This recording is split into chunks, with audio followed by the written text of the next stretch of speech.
Hello, everybody. Happy Wednesday. I am so glad you're here. It is a off Wednesday here at my house. My son stayed home from school, so my entire day has been not what I planned.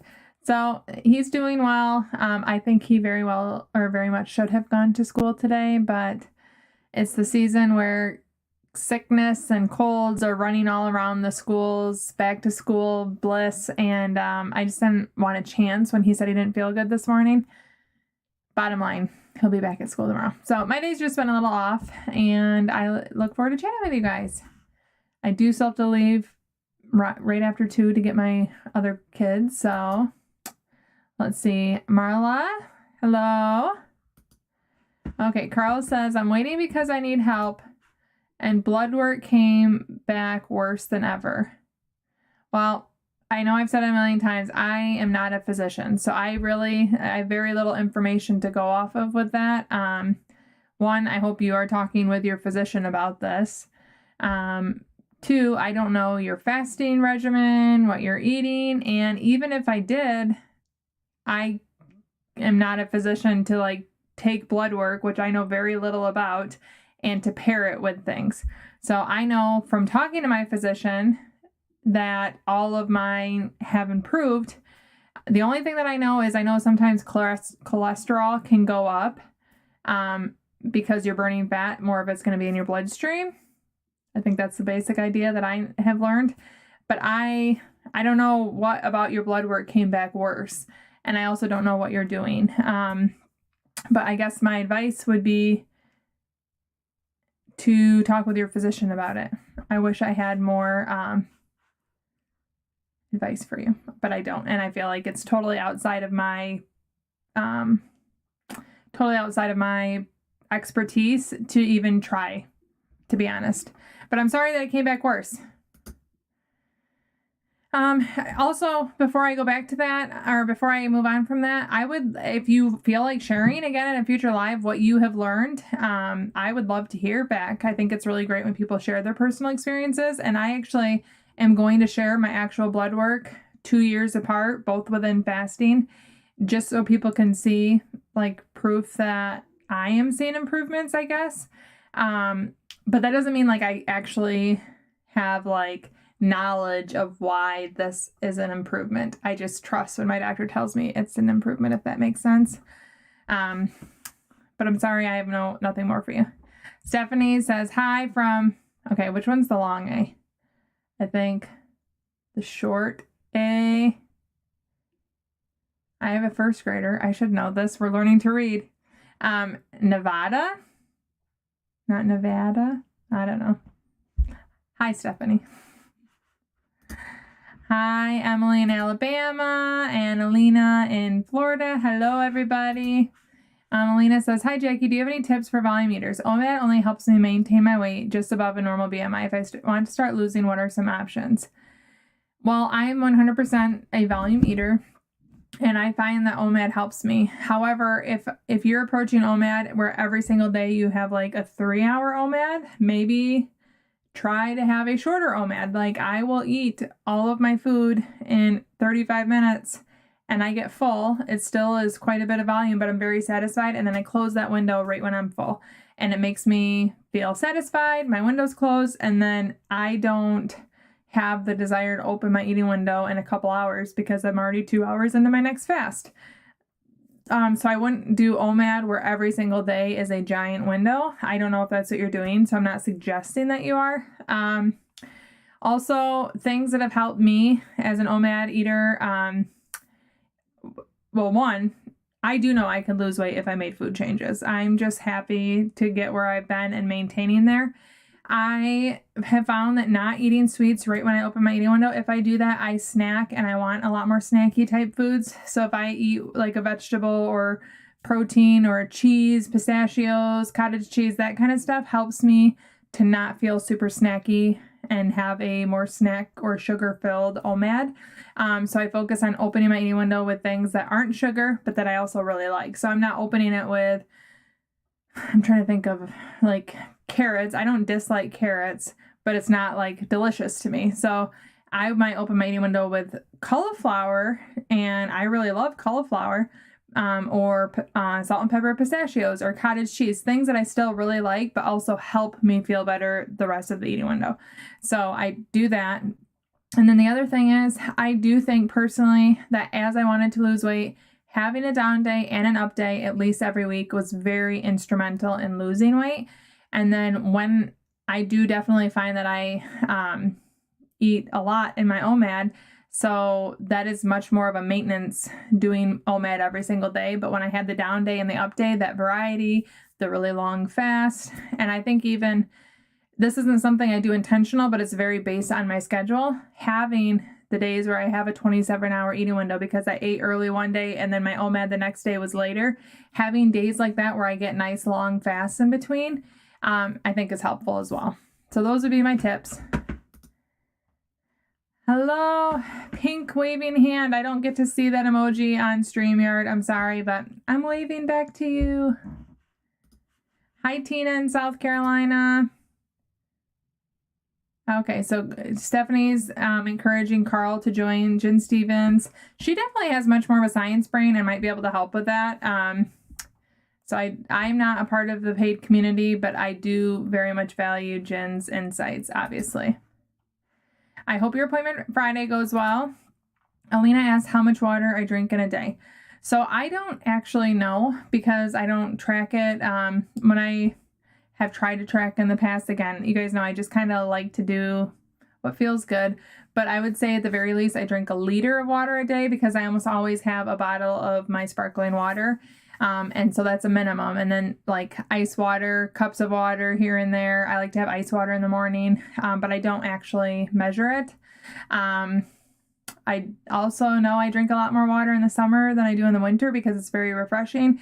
And I'm freezing all the time when it's slightly cold out. So I tend to have a lot more of the coffee, which I love coffee anyways, but the hot coffee is pretty much what I have all day. And then my bottle of sparkling water at night at the bare minimum, but I don't track it. But I do like water. Thank you, Carl, for understanding. Hi, Karen. She's joining on her walk. I love the thought that I get to join you on your lunch break. Meeting my hubs for an early dinner for my OMAD today. I know those are your favorite too. Day date for the win. Yay! I love day dates and I love my OMAD on dates. So I'm excited for you. I hope you get something very delicious and enjoy the husband at the same time. I'm glad you're not giving up and I'm sorry you're frustrated. And I hope you find out information that will be helpful in processing like where you are and maybe what work is being done and why it would show up on the blood work. But I wish I had more for you. Hi, Nan. Nan and I were just talking about puppies. I posted on Instagram my dog shredded. And the thing is, like, I post a picture and it's frustrating to clean up, but she likes it and it tires her out. So like I'll open a box from Amazon and leave the cardboard there knowing that she'll shred it because it's something that keeps her from biting and chewing things that she shouldn't, like my kids or furniture. But man, she loves to shred. So her and I were chatting about that on Instagram. I love my dog, but I do look forward to her not being a puppy. Simone says, hi, first of all, do you have any tips to get back on track with OMAD after going off for a couple of weeks? Thank you. First of all, my number one thing is I don't know if you are doing this, don't not enjoy your eating window as some sort of punishment. So if you are trying to get back to OMAD, make sure that eating window you're getting to is something you enjoy. Now, that doesn't mean it has to be full of sugar and full of high carb fried foods. I know you guys know I love all that stuff, but I'm not saying that's what your eating window should be. Make sure it's meals you enjoy. Like I really look forward to making my sharp cheddar cauliflower soup soon. I can't wait for that to be an OMAD. Make it full of foods that you really look forward to eating. So having an OMAD that you really look forward to, I think is like super important. So then as you're maybe struggling or kind of pushing yourself to get to the OMAD, at least you have that to look forward to. And then once you really get to enjoy that eating window, you have something that is like, yes, that was worth it. That was satisfactory. And it kind of fuels your fire to fast again for the next day. Rinse and repeat. Make sure you are allowing yourself to have enjoyable OMAD eating windows, especially as you're getting through the readjustment period. My number 2 advice, if you push yourself, and I'm not talking about like your low blood sugar, you're about to fall over and you know you should eat, but you're trying to resist. I'm not talking health wise, but if you're like annoyed and you feel hungry, but you want to get through the fast, just remind yourself, if I push through this, tomorrow won't be this hard. If I get through this day back to OMAD, I know I like the lifestyle. Every single day that you push yourself and that you get to the OMAD, it's going to be easier the next time. And then day 2, it's going to be easier on day 3. And once you push through on day 3, day 4, you probably won't have to push very hard. So just encouraging yourself that day by day, it's going to be easier and you're going to have to convince yourself less to do it. So have the good eating windows, pep yourself up. If I do this, I won't have to do it again. And then I switch my beverages. It's always like I have coffee, I have iced coffee, iced tea, hot tea if you like that. I don't.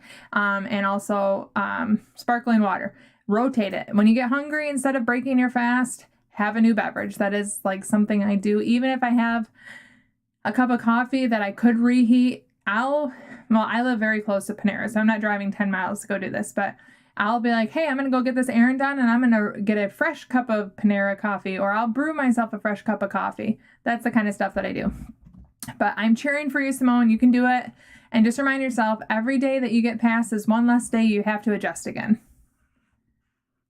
Alina said, when you were losing weight, did your appetite shrink due to intermittent fasting? I'm learning to buy less food.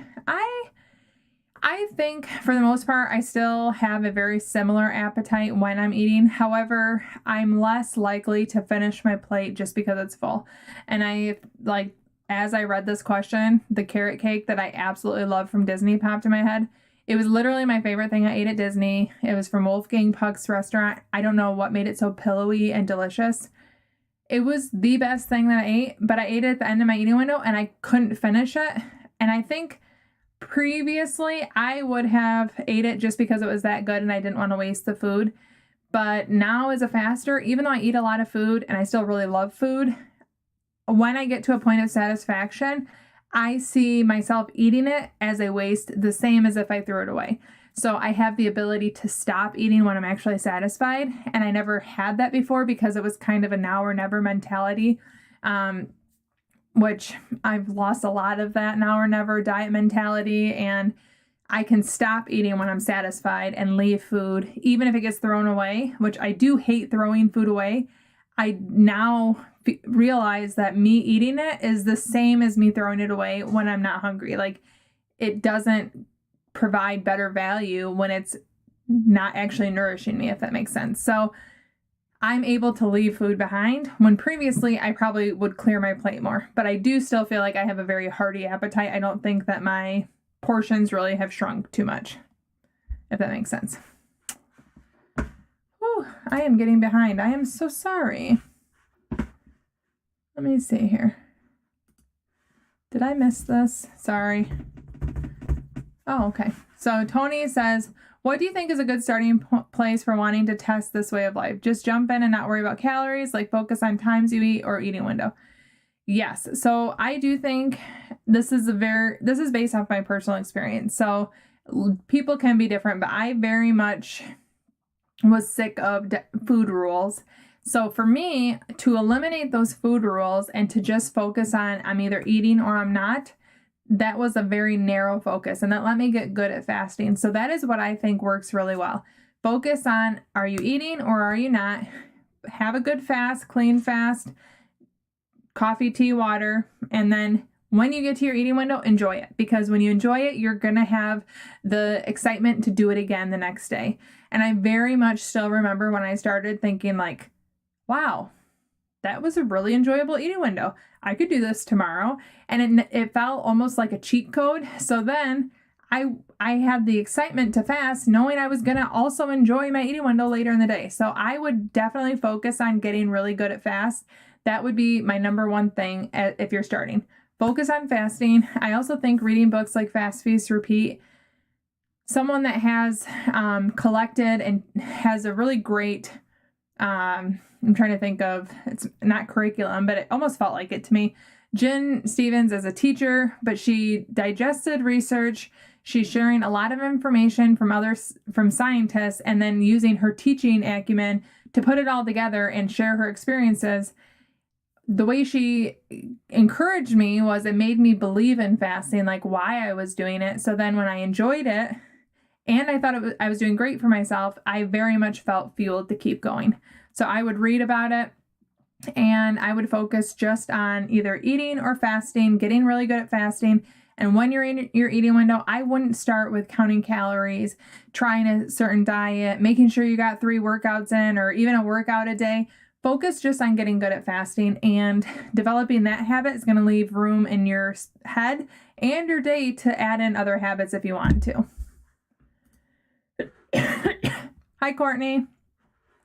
When I'm here, your dog's picture popped up really big, more than normal, and that's super cute. Carl says, my wife is going to give me the book and we're going to try the paid community for a month. Awesome. Report back. Again, I have no experience for the paid community. I'd love to hear about it, what you guys think. Alina says, Jackie, does talking about food and weight loss all the time negatively affect your weight loss or motivation? I feel like I try personally to focus less on the weight loss and more of like the food freedom, because yes, I've lost the weight and maintained my weight loss, but so much more than that, I enjoy not feeling like I'm dieting all the time. I think having this community is a huge motivator to me. And as I'm reading the book, The 4 Tendencies, which I think it was Kiosha told me about on my podcast. I forgot my drink here. But I've learned that I'm an obliger, which is I respond very well to outside expectations, and I kind of tend to fail myself, which is why when I tell myself I'm not going to eat a food, or I tell myself I can't have this, I resist it very much. But if it's a rule, I'll follow it. If I have people counting on me, I'll do it. If I have a deadline from my boss, I will meet that deadline. If I tell myself I'm going to work out every morning and I'm the only one holding myself accountable, I'm very much resistant to that type of a rule or an expectation. So having this group, the community, I think is very motivating to me to test things out and to do it well and to share it with you guys. Because even if you're not putting it out there, I feel like I owe you guys data, information, what I'm doing, and it helps me to keep going. So I think it's not negative at all in my life. I do sometimes get a lot of negative comments on things, and it doesn't get me down so much as it just makes me ignore comments. So I don't get to see the good because I try to ignore them because there's ugly. So I just don't get into my comments a ton because I think fasting is great and I know it's helping people sharing. I don't get those kind of comments all the time. If I spend a lot of time in the comments, that might have a negative effect, but I really feel like overall this channel has had a great net positive in my life. Let's see here. Carl says, birthday's on Saturday. It's going to be a life-changing year. Yay, happy birthday, Carl. Let's see. I'm watching you from Wales. Hi, Freya. I hope I said that right. I've restarted intermittent fasting, slowly starting 16:8 by just skipping breakfast. How long would you recommend this ratio before fasting longer? Well, personally, if I would not set an arbitrary deadline, I would let yourself adjust, and then when it feels good, extend it if that's what you want. If you find that you're rocking it at 16:8 and you're seeing the success you want, stay there. I know because of the patterns and the way I enjoy eating, 8 hours is a lot, and that would be too much for me on a daily basis. But if you get to where skipping breakfast feels good and you're ready to take it, I would say, let's see, how long would you recommend this? I would wait till you've adjusted and you feel really good. And then you could push it by an hour. Is 17, 7, right? Yeah. That sounded wrong. That sounded like a lot more hours in the day. But 17.7 and then 18.6. You could push it until you get to where you settle as a sweet spot. But I wouldn't tell yourself, I must be 24 by Christmas Day. There's no reason. It's not a race. So I would wait till you adjust. And then as you feel comfortable, push it by an hour. Or you could even go from 16.8 to 18.6. And then 2 hours really isn't a ton of adjustment. You're going to have, you could use that time every day. If you're finding you struggle, use that time to do a chore, or put it in a load of laundry, put it in the dryer and take care of it in that 2 hours. And then by the time that's done, you're like, hey, that 2 hours passed. You can kind of make a game of it, but I wouldn't have it be, I need to try the next at this point. Wait till you've adjusted and that 16.8 feels natural and pretty good, and then push it. Wake up and win today and then go to sleep and win again tomorrow. Yes, exactly. I think taking it fast by fast, day by day is really important. Don't, if you start intermittent fasting and you tell yourself, oh, I have to do this every day of my life. Well, when you're having a hard time adjusting and you're trying to convince yourself it's worth it, that's going to not be a good rhetoric in your head. Wow, I have to do this forever, because you're in a crappy spot. But if you think, hey, I'm going to get through today and I'm going to enjoy my eating window, and then you do it and you're accomplished, and the next day it's just one fast to get through, you enjoy your eating window, those incremental steps are going to be much more, you're going to have small wins, you're going to have constant celebrations, and it's going to push you, and then pretty soon those small steps have taken you pretty far. So yes, woohoo, I'm with you, Carl. Hi, Susie. Woohoo, caught you. Hope you enjoy this beautiful Midwest weather. Oh my gosh, gorgeous today. Just broke my fast at 19 hours with a Quest bar and black coffee while watching you. Love you. Well, I love you too, and I already had my eating window today. I fasted 23 hours, 23 minutes, and I'm still on my little sneaky month of October. And I have been asked when I'll share what I'm doing, and I'm not going to share until the video comes out, because I don't know what it's going to end up like, and I'm just interested in sharing with you guys that way. So we'll see. But yay, Quest bar. What flavor? I have what did I have? Pumpkin pie. They're pretty good, but they're chewy. Let's see. Nan loves Carl's motto. Ginger says, hello from North Carolina. Caught your live. Woohoo. Heading to Hawaii next week to meet our new granddaughter, Malia. Oh my goodness. First of all, congrats, Grandma. I love it. That is so exciting. And in Hawaii, it's like double win. If I were you, I would worry less about the fast and more about the celebrating. And then I have a feeling, and you probably know this well, you're going to naturally want to fast without feeling like you should, because that's what feels good. But I hope you have lots of, what do they have in Hawaii? Spam. I don't know why I think of Spam with Hawaii, but I've seen that in a lot of TikToks. And fresh fish, pineapple. I hope you love it all. And your granddaughter. My older daughter's name is Mila, and she gets called Malia every once in a while. Carl fasted 42 hours before his labs. Wow, that's a nice fast before labs. Let's see. Simone, thank you so much for the tips. It truly does get easier with each day. And that is the encouraging part that I remember telling myself at the beginning.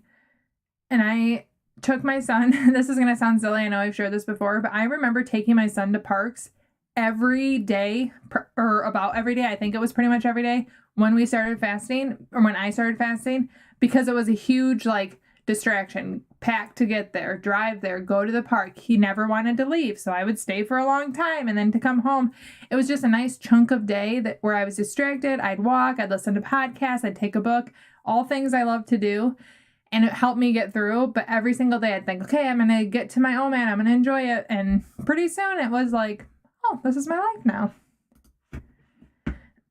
Marla asks, does eating dessert each day slow down weight loss? I've never really tested. I would imagine if I didn't ever eat dessert and I had less calories and less sugar, that yes, I would probably lose more weight. So I think from a basic, taking a step back and thinking, okay, if I removed desserts from my diet, would I weigh less? Probably. So, but I've never tested it. And I don't want to, but I would imagine that yes, if I didn't have dessert, I would lose weight more. Karen, talking to Carl, fasting too long before labs can negatively affect your lipid panel. I think it's 14 hours max. Did it turn out okay? Well, Carl did not like his labs, so that could be. Again, not my area of expertise. Okay, Carl said lots of high cholesterol. I will say my cholesterol, so when I fasted, it was less than a year. My cholesterol was slightly high. And now 2 years later, it's not high anymore. But when you're actively burning fat and losing weight still, the high cholesterol isn't abnormal, is what I remember. I can't really speak to that too much, but I remember Jen talking about it and reading about it in her book. So I would definitely, excuse me, kind of look into that.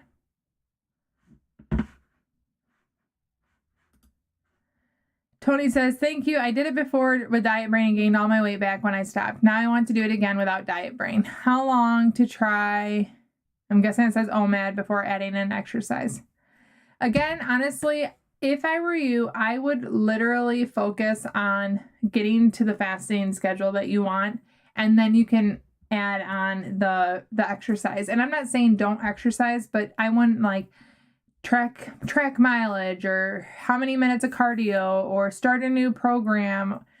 I still went on walks when I was learning to fast, but it wasn't like a daily must do. I didn't overload myself with change and requirements and learn to fast and learn to eat only one meal a day and learn to add in the exercise regimen. Does that mean that you can't be active? Absolutely not. But I think, and this is based on my experience, that learning to fast, getting really good at that is enough on its own. And then once you have met that, then you could add in an exercise regimen, or then you could fine tune your diet to lose weight more rapidly until you're in maintenance. Like you could do a lot of fine tuning, but I think if you focus on one thing at a time, you're probably going to be more successful and less likely to burn out. So there's not like a hard set rule of when you should add in exercise. My personal advice would be once you feel comfortable with OMAD, then try to introduce change. Let's see, off topic, but I love that cool lamp behind you. What's on the bottom? Are you talking about this? So this, if you're talking about this, it's just a sand thing, a little hourglass. It reminds me of fasting, like time. Funny story about this. I bought this at Target and it was somehow on clearance for like $1.67. Only one of them was, and I thought about buying it forever. And it was like, I just felt like it was a little gift from God, honestly, because it seemed overpriced, and then I got it for $1.67. But my light below here, I think I showed this a few weeks ago, is an on-air light. It just shines purple. I don't have it stuck to the wall. So that I bought for when I'm recording. So my family didn't bug me, but they don't bug me anyways while I record anymore. They used to. Lisa says, first time here, been watching you for about a week. Downloaded 0 and loving it. Just hit my 18 hours and going for 20. Yay, congrats. That's amazing. That's a great spot to be only a week in, unless maybe you've been fasting for a while and you're new to my channel. That could be too. But welcome, and I'm glad we've connected. So thank you. Nan loves the accountability aspect too. That's why I haven't been here too much, because I fell off. Now watching this, I feel motivated again. Well, I'm glad to have you back, Nan. Karen asks if I follow, do you have any glucose goddess hacks that help your fast? Yes. So I wish I did apple cider vinegar every day, because when I tested it, it did seem, but I don't do that because it's just one more thing to remember, and I honestly forget until after I've eaten.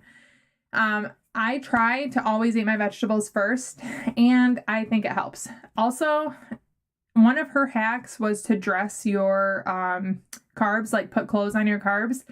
And it really helped me to think of, like, if I'm eating a bag of chips, it's better for me to eat the bag of chips with cottage cheese, because the protein and the fat of the cottage cheese is going to help me to process, digest, avoid the glucose hacks.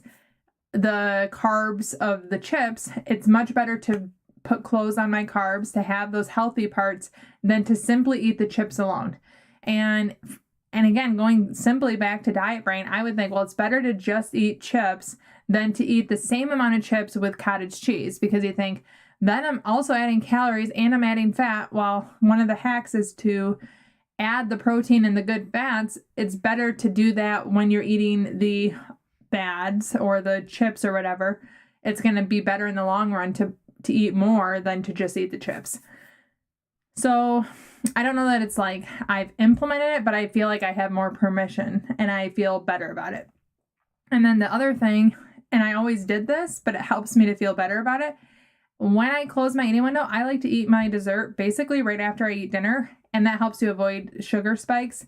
you're not waiting a long time. It's better to have your meal with the fats and the proteins and the starches and all that, and then to have your dessert right afterwards if I have a sweet, rather than wait and eat the same dessert. You're going to avoid a giant spike. So those are the ones that come to mind right away.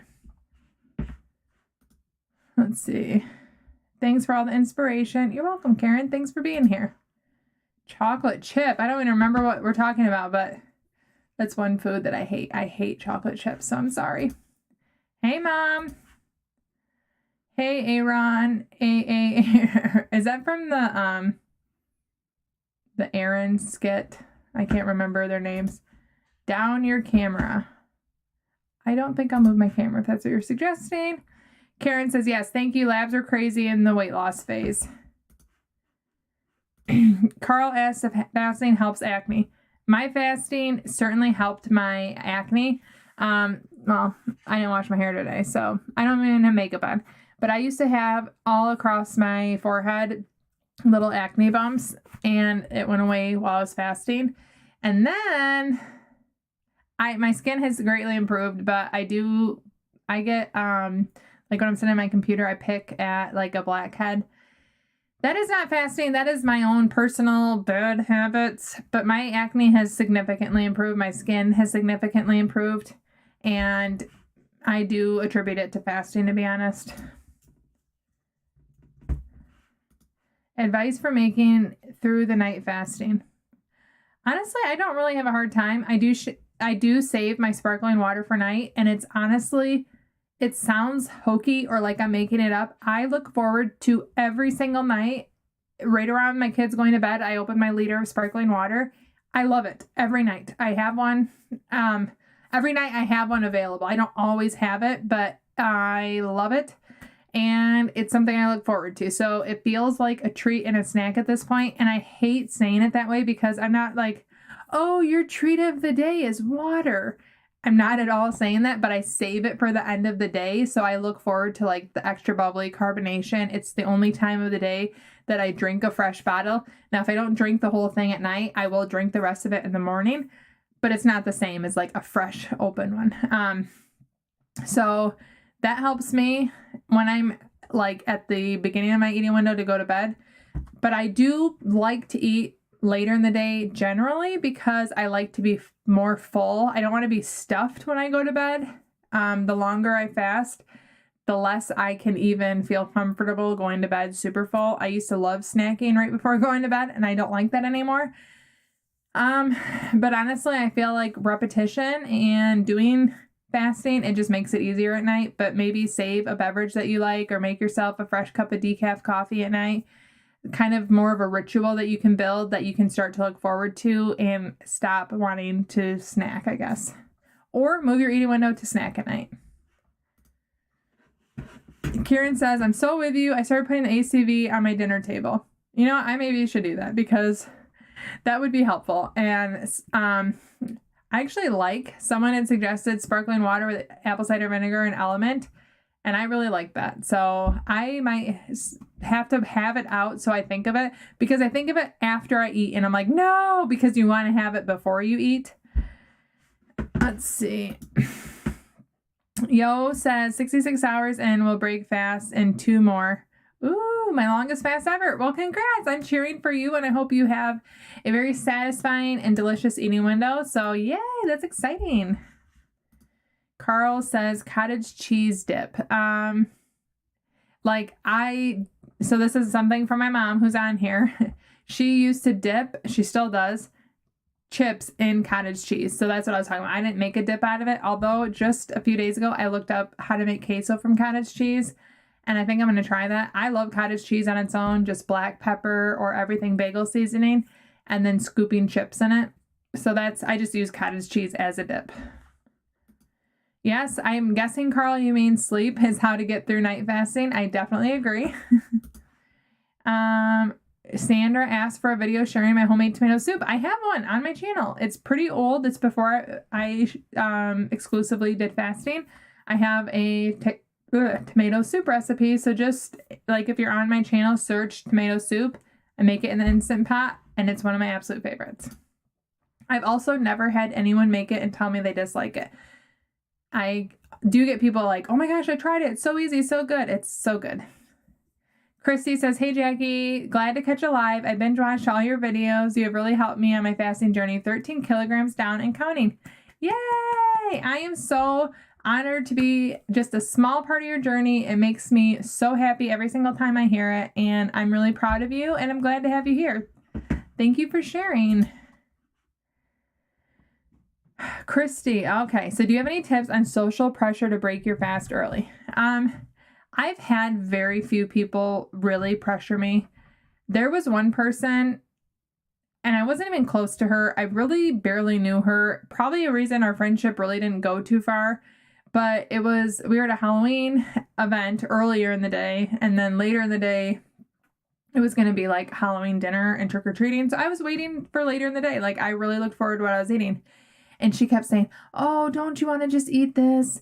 You can cheat. We can cheat, right? And I'm like, I'm like legit trying to tell you I don't want to. And it really got on my nerves. And finally, I'm like, why am I letting her bother me? I feel good in what I'm doing. And it was just kind of, hi, buddy. We're going to leave in a few minutes. So, do you want to say hi? My son's checking on me. But anyways, that was almost 2 years ago now. It was Halloween. We're almost there. But it was something that taught me, like, why am I letting her get in my head? She isn't going to impact how I feel or not feel physically. So why am I letting her get there mentally? And I'm not doing it for anyone else other than myself. So we have a lingerer. I just honestly have gotten to the point where I'm like, I'm good with my coffee, and I actually don't push that I'm fasting. I usually carry coffee anywhere I go where people are eating and I'm not, or I'll have water. I just try not to draw attention to it. And then I've just learned that I can't let people bother me when they're bothered that I'm not eating. Like, and then as you've lost 13 kilograms, you can say, hey, why does this bother you? Like, put it back on. Why does this bother you? I'm seeing so much improvement. Tell them how you're feeling. Tell them about the weight loss. And then, Calvin, I'll be done in just a minute, buddy. No, I was reading that. Oh, okay. And then let them tell you why they're so triggered by you not eating. And it might open up a new conversation of you could share more with fasting. But yeah, I've had that in the past. My honest answer, have a drink in your hand. People are less likely to notice if you're like participating with drinking. I don't bring up fasting unless someone else does. And then bottom line, don't let them bother you, because if they do bother you, it's really not going to impact them. It's only going to impact you. I know it's easier said than done though. Good job, you. Thanks, Carl. Shh, okay, it is almost time for us to go. But I see one more question. Oh, Nan says, you're adorable. He's getting big. Yo says, so cute. Look at that. That's what she said about you. He's going to get a big head, guys. Irish Lizzie says, hey, Jackie, I found you when I was down, or 12 pounds down in fasting using Jen Stevens' book. And it was so nice to watch your videos and see someone in real time fasting. I'm down 27 pounds. Thankful for you. Yay! I am excited for you. I love when you guys find success. I totally understand what you're experiencing and feeling. And I want more people to experience that as well. So I'm going to have to get going. Carl says family. It says why. Mine too. I want to have a long life with my kids, even the one that's getting in the camera. But speaking of kids, I have to go. And I've loved talking with you guys. I'll be back next Wednesday for a Chit Chatty live. But we're going to go get the girls, aren't we? We are. Bye, guys. Have a great Wednesday.